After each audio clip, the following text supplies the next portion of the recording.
Venga. Vale, en este epígrafe, voy a poner un momento en qué consiste la pregunta del epígrafe. Dice, desamortizaciones y luego hay que hablar también de la sociedad estamental y la sociedad de clases. A la hora de hablar de esas transformaciones, de cómo la sociedad estamental se pasa a convertir en una sociedad de clases, vosotros podéis empezar pues mencionando que ya hubo esfuerzos en Cádiz de acabar con el sistema estamental, ¿no? Ya lo hemos hablado, pero solo por recordarlo, en Cádiz hubo esfuerzos para hacer por ley que todas las personas fueran iguales ante la ley, ¿no? Eso es acabar con el sistema estamental. Porque ¿en qué se basa el sistema estamental? En la desigualdad jurídica, que si tú eres privilegiado, jurídicamente no tienes las mismas responsabilidades que una persona no privilegiada. Esa es la clave, ¿no? En Cádiz ya se hizo eso. Pero que tú hagas una ley que diga eso no significa que la sociedad se transforme de un día para otro, ni mucho menos. Los cambios son mucho más a largo plazo. Una cosa es cambiar las leyes y otra cosa es que la sociedad cambie. Es más, en Cádiz se pecó de eso. En Cádiz eran un poco ingenuos, pensaban que con hacer una constitución el país ya iba a cambiar, ¿no? Como hemos hecho esta ley nueva, ya España ha cambiado. Pero no, eso no es cierto. Es más, lo vemos con todas las transformaciones vamos, los problemas políticos que hubo después. Entonces, a la hora de hablar de cambios de esta transformación, hay que hablar de otras medidas que se llevaron a cabo durante el reinado de Isabel II y que a lo mejor no mencionamos. En el libro se habla un montón de ellas y yo las voy a explicar, pero realmente vosotros no tenéis que memorizarlo ni mucho menos, simplemente tenéis que intentar mencionarlas. Eso sí, hablar de ellas, mencionarlas. Entonces, ejemplos de esto son la reforma en la Hacienda. En la monarquía española había un problema, que era que la Hacienda era muy, muy atrasada, muy, muy atrasada. Y esto España lo va a pagar durante mucho tiempo, ¿vale? La Hacienda española era muy atrasada y eso se paga durante mucho tiempo. Reformas así grandes de cómo es la Hacienda española hubo en la historia de España dos, solo en el 77 ya con la democracia, bueno, cuando vendrá después la democracia, y en el 45. 45 es la década moderada, es la década moderada. Recordad, año 43, Espartero acaba su regencia, se nombra mayor de edad a Isabel II, empieza la década moderada. Bueno, pues esa del 45 se llama Mont Santillán y ahora yo, sinceramente, no recomendaría que os memorizarais el nombre, solo recordad el año, ¿vale? Recordad el año, contextualizad dónde está y en qué consiste. Entonces, ¿qué es? Pues yo os estaba diciendo que eso de cambiar de una sociedad estamentaria a una sociedad de clases implica muchos más cambios que solo que todos seamos iguales frente a la ley, ¿no? Porque eso no cambia nada. Vamos, sí que cambia, pero realmente si la gente sigue siendo muy desigual en cómo paga los impuestos, sigue siendo muy desigual en cuál es el acceso que tiene a la educación, pues tampoco ha cambiado tanto. Entonces, esto es un ejemplo de cambios. Pues ¿en qué consisten? Pues intentar modernizar la hacienda española. ¿Por qué? Pues porque la hacienda española era muy caótica, porque era al estilo de la Edad Media, se había heredado del feudalismo y prácticamente no se había modernizado.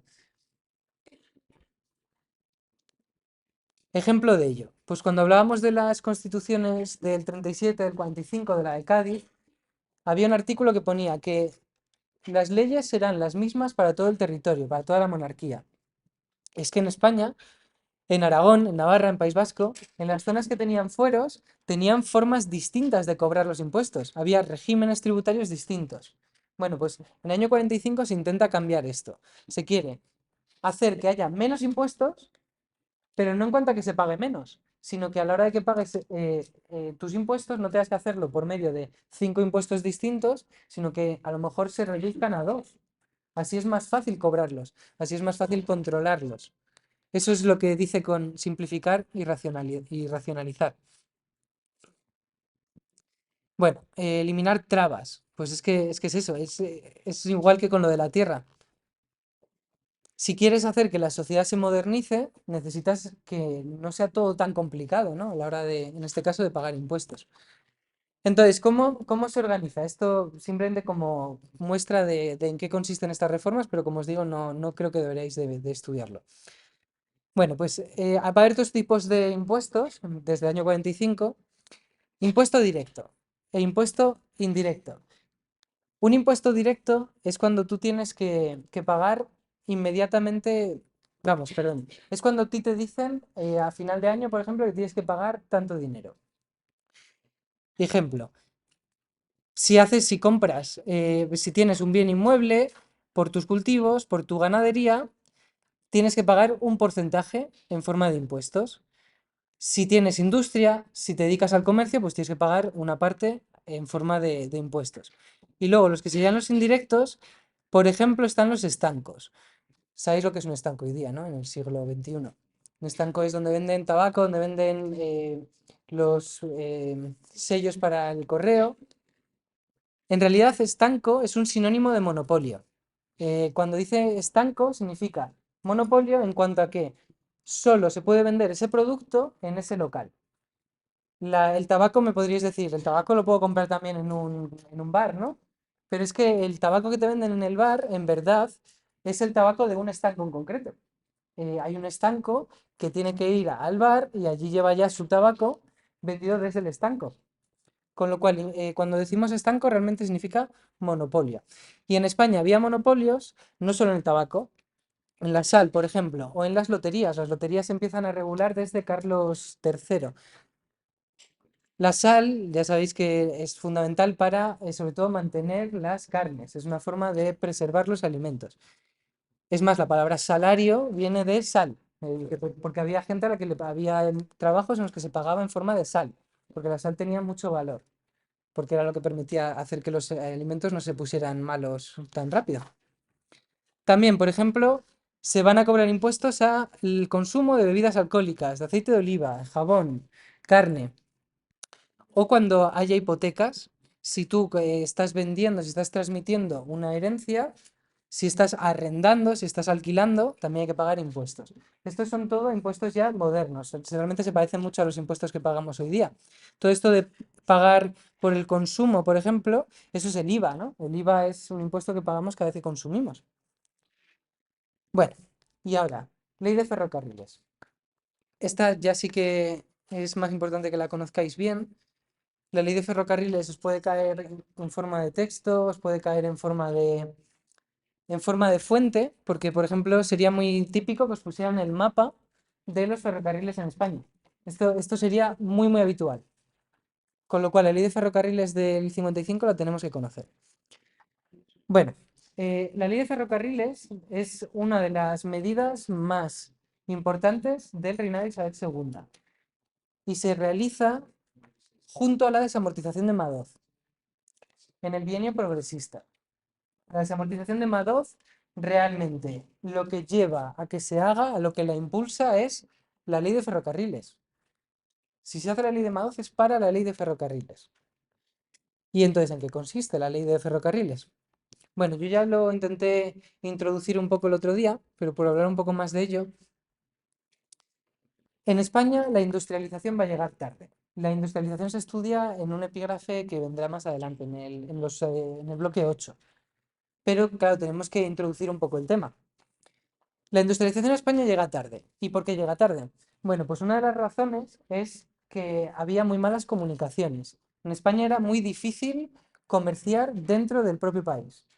Y ya os he hablado que esto se debe a la geografía española, que es muy montañosa, y eso dificulta los intercambios. Los liberales son conscientes de ello, entonces saben que si quieren conseguir que España se industrialice, viva la revolución industrial, se modernice, necesitan facilitarlo. ¿Cómo facilita esa revolución industrial? Ofreciendo infraestructuras que lo permitan. Y van a decidir que esa infraestructura que van a promover es el ferrocarril. Entonces, realmente el motivo principal de la ley de ferrocarriles es transformar España de un país agrario, rural, atrasado, en un país moderno, industrial, y lo quieren hacer a través de fomentar las infraestructuras. Este era el modelo que se había tomado ya antes, ¿vale? Los españoles están inspirándose, están cogiendo el modelo que se había seguido en otros países, principalmente en Alemania, Bélgica y Reino Unido. que era donde la revolución industrial se había movido gracias al ferrocarril, antes de España. La idea es tanto fomentar y facilitar el transporte de mercancías, el comercio, como lo que os hablaba el otro día de que el ferrocarril es una industria estructural, porque el ferrocarril requiere de industria siderúrgica. Para poder hacer los carriles, lo que son las vías, necesitas que haya una industria siderúrgica. Siderúrgico, ¿sabéis lo que es, verdad? Bien, la industria, ¿Mm? La industria del metal. Uy, perdonad, pero no me hagas escribir la contraseña. Bueno, em, entonces, para poder hacer los ferrocarriles necesitas haber conseguido que haya una industria siderúrgica en España. Y eso era lo que querían. Pero eh, realmente no se va, no, bueno, ahora lo comento. En España el ferrocarril llega en el año 48, pero llega muy, muy despacio. La primera línea de ferrocarril que se hace es entre Barcelona y Mataró y era para poder transportar los materiales que se necesitaban para la industria catalana, que ya sabéis que era una industria textil. Esto se explica mucho más en el bloque 8. Pero realmente, aunque llega a España en el año 48, el impulso real es a partir del 55.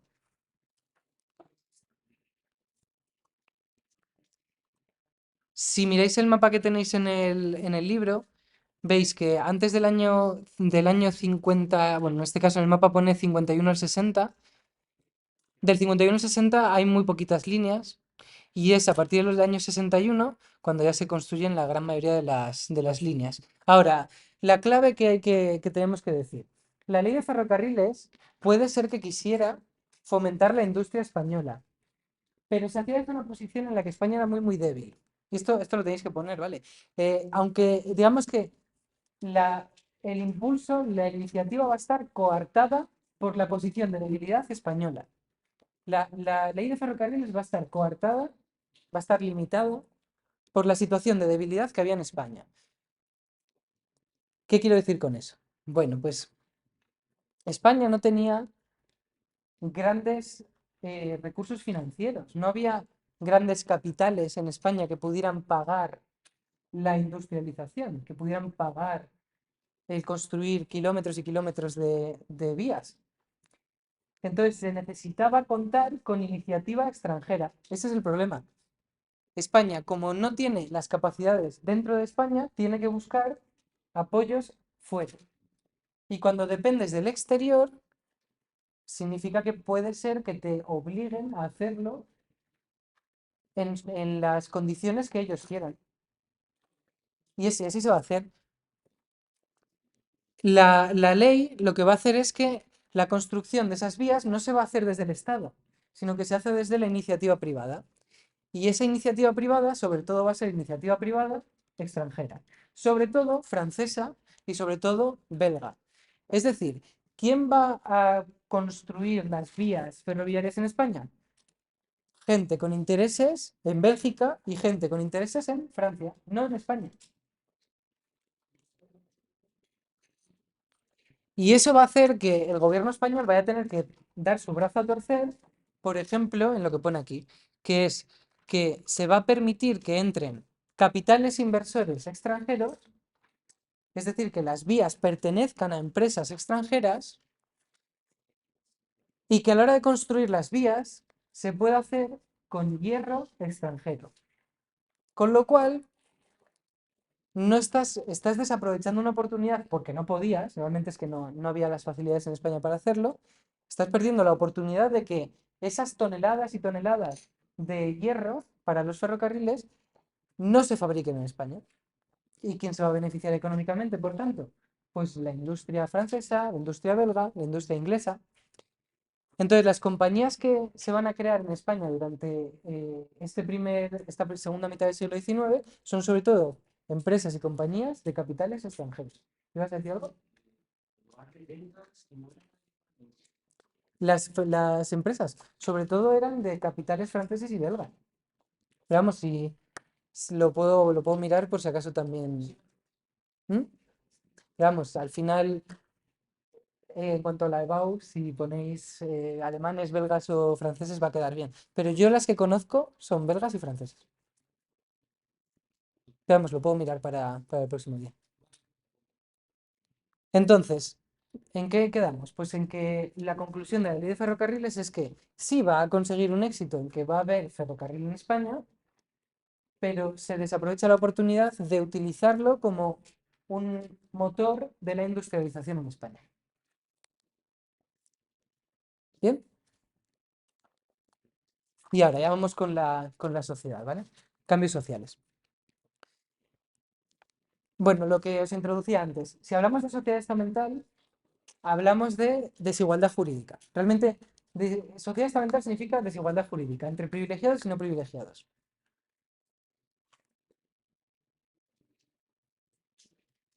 Luego, ya sabéis que los estamentos estaban cerrados.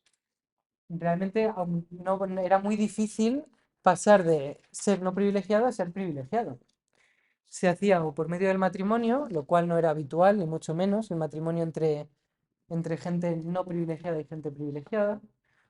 O podía ser, si acaso, que fuera un premio desde la corona, ¿no? O que a lo mejor tú compraras terrenos que vendiera la corona, porque necesitaba dinero. Esas eran las únicas situaciones en las que podías hacerte privilegiado. O si querías, a lo mejor te podías hacer cura o te podías hacer monje, pero no ibas a tener hijos, con lo cual tu familia no va a pasar a ser noble.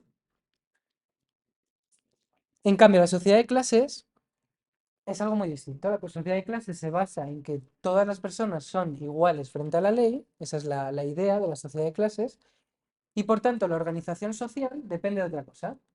Como todo el mundo es igual ante la ley, la organización social depende de el valor económico que tienes. Las clases al final se organizan en capacidad económica, nivel socioeconómico, que se llama. Entonces, ¿cómo clasificamos en diferentes niveles socioeconómicos? Pues en base a la renta, es decir, cuánto dinero tienes, cuánto dinero ganas, mejor dicho, la renta es cuánto dinero ganas, renta, y qué papel juegas dentro de la producción en tu país. ¿Eres ingeniero o eres obrero? ¿Eres científico o eres minero? ¿Eres médico y abogado o eres periodista? Eso es lo que diferencia entre las clases.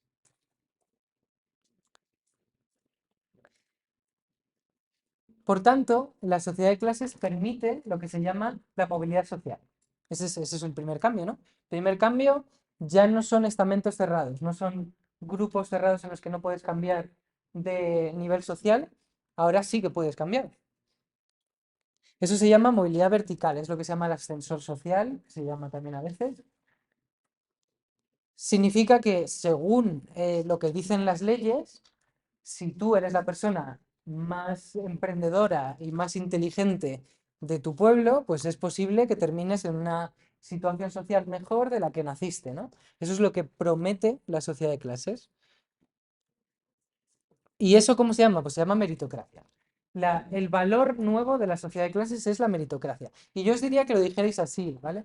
Intentad decir que el cambio de sociedad a la sociedad de clases implica un cambio de valores sociales. Es decir, yo os recomendaría que lo dijerais así. Implica un cambio de valores sociales. Y el valor principal de la sociedad de clases es la meritocracia, creer en la meritocracia. Pero ahora, ¿quién cree en la meritocracia? ¿Vosotros creéis en la meritocracia? A lo mejor sí. En el siglo XXI la meritocracia es algo distinto a como era en el siglo XIX. Pero en base a lo que conocéis del siglo XIX, ¿creéis que existía la meritocracia en el siglo XIX? ¿Sí o no? Bueno, me dicen por detrás que no.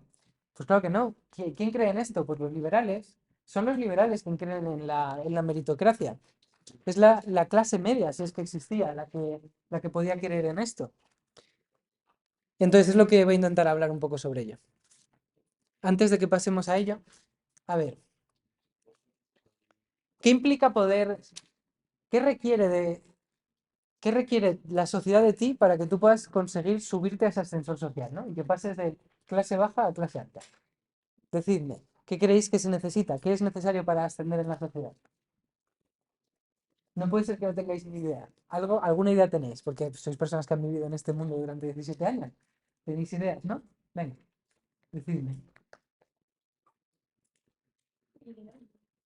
El dinero es algo que permite el ascenso social, desde luego. ¿Cómo consigues el dinero?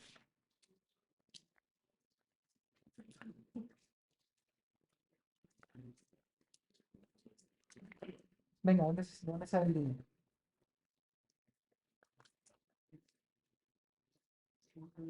Trabajando. ¿Todos cobramos lo mismo? Vale, entonces, ¿en qué se diferencia lo que cobramos? ¿Eh? Bien, teniendo tu empresa, pero ¿por qué una empresa cobra más que otra? ¿Por qué un trabajador cobra más que otro? Bien, la demanda del trabajo. ¿De qué depende esa demanda del trabajo? Bien, las necesidades. Yo diría que de la cualificación, ¿no? Las empresas suelen pagar más a aquella persona que está más cualificada para el trabajo. Con lo cual, tu dinero, el dinero que cobras, depende de tu supuesto valor productivo. Esa es la clave, ¿no? De la meritocracia. Y entonces, ¿quién puede acceder a ese puesto de trabajo que le permite ascender socialmente?